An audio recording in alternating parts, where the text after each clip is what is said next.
Gente, para mantermos alinhado o que a gente fala na teoria com a prática, principalmente do interdisciplinar, vamos falar agora sobre a avaliação do paciente reumatológico. Eu estou trazendo a ficha que nós vamos utilizar para avaliar qualquer paciente dentro da atividade interdisciplinar.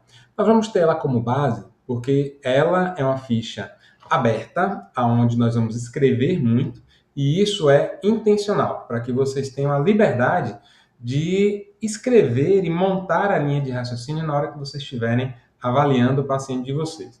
Mas agora nós vamos desleixá-la um pouco, tá bom? Então tá aqui a ficha de avaliação, onde a gente vai ter esse primeiro momento de registro das informações pessoais do paciente, nome, telefone, endereço, quem está avaliando, quem é o estudante. Então, isso aqui é o básico para a gente poder identificar o paciente. Mas vamos para o que interessa, que é a avaliação em si.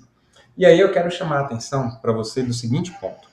O que eu quero, de fato, que você aprenda é a realizar uma avaliação humanizada. Ou seja, que você olhe nos olhos do paciente, sinta o paciente, ouça e não fique já armado, cheio de pergunta, para nem entender o que o paciente já acabou de falar e você já meteu outra pergunta por cima e o que ele falou, ó, tanto faz, tanto fez. Não é isso que eu quero que você aprenda. Muito pelo contrário.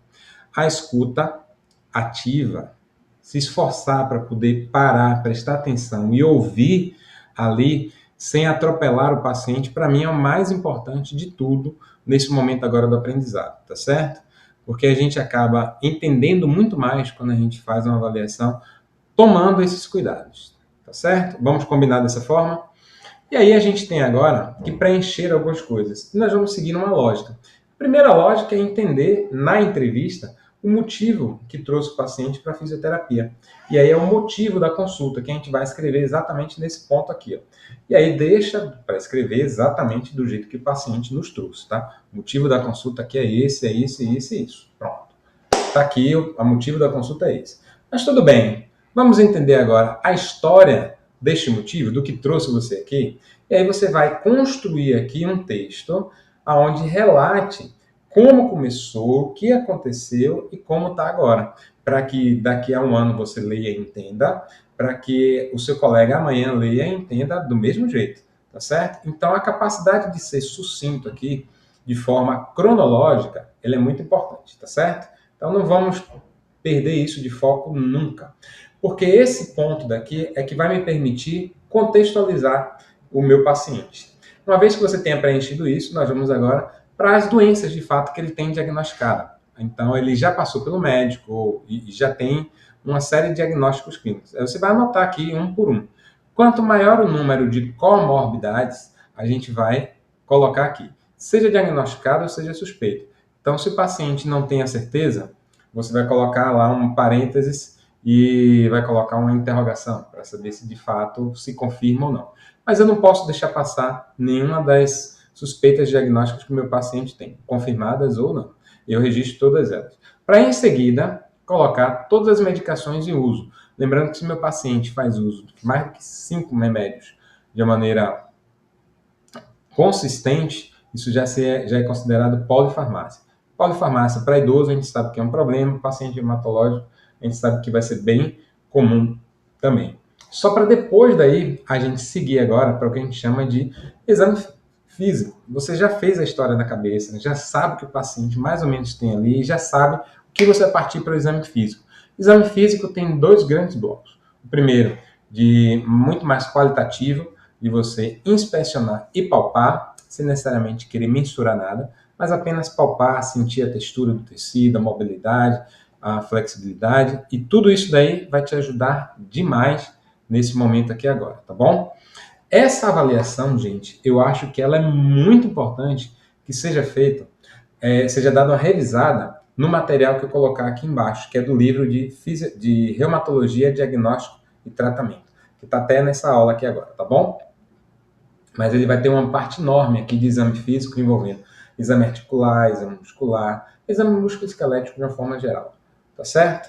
Não deixa de pegar esse material de jeito nenhum. E além dele, tem também o livro de avaliação musculoesquelética de Magui, que é um compêndio de mais de 1000 páginas aí, detalhado, no mínimo detalhe, tudo que você puder imaginar sobre a avaliação musculoesquelética, tá bom? esse material é de cabeceira, viu? Precisa muito cada um desses pegar e baixar, cada um de vocês pegar e baixar logo. Mas o exame físico vai depender muito da queixa e da região que o paciente trouxe, para que você selecione os testes certos que você vai fazer. Teste de força, testes ortopédicos, testes articulares, para serem aplicados. Só em seguida, você vai pedir os testes complementares, ou os exames complementares desse paciente. E aí você vai anotar um por um. Por exemplo, você vai chegar aqui agora e vai dizer, ó, radiografia realizada no dia tal, apresentou essa alteração. A ultrassonografia realizada no dia tal, essa. E assim por diante. Agora, exames complementares podem ser de natureza de imagem, natureza laboratorial ou eletrofisiológicos, tá? Então, não é só exame de imagem, não.